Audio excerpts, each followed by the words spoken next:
They shoot a lot. It's too many people over here getting killed. And 12-year-old Greg Thomas has seen more bad things happen in a few months at the Crest A apartments than many people see in a lifetime. We're getting out of here, believe it. Before we end up getting murdered, we're getting out of here.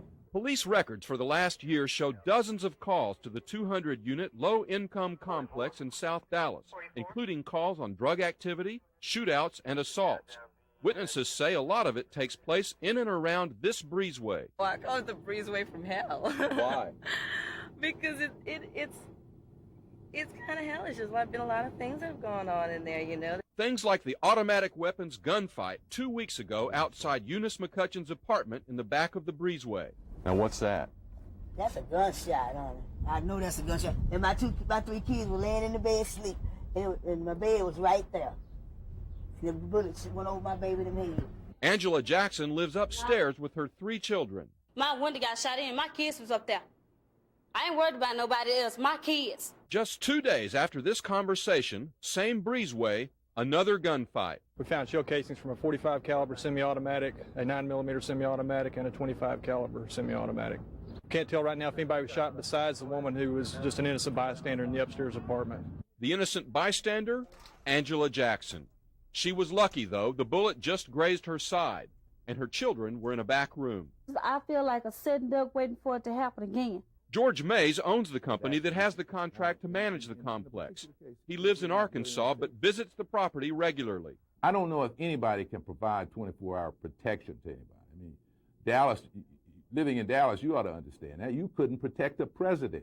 Taxpayers hold the mortgage on the complex through the Department of Housing and Urban Development.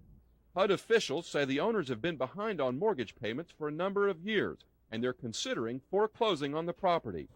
Meanwhile, the owners continue to get over $800,000 a year in federal rent subsidies. Some residents say the owners need to spend more of that money keeping the property up. Water just comes in here. It just floods. Residents tend to complain when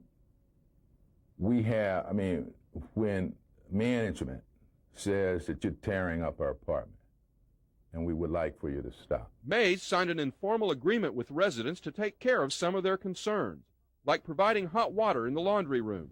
Hot water takes the scum off of the clothes. The agreement says hot water would be in by June 1st. Now, I did not promise hot water. Hot water is not a requirement of this city for anything. Mays also agreed to install ramps for handicapped residents by May 22nd. That hasn't been done either. But Mays says he's run into unexpected problems and will definitely put the ramps in. Can you put 9 pregnant women together and have a baby in 1 month? These problems require time. But time may be running out. This week, City Councilman Al Lipscomb brought a team of police and code enforcement officials to the Crest A to talk about the problems. The federal government is turning up the heat, too. But I assure you, I will put a SWAT team on the Crest A, and either the owner will fix it or he'll lose it, and someone else will be brought in to manage it so that people don't have to live in these conditions.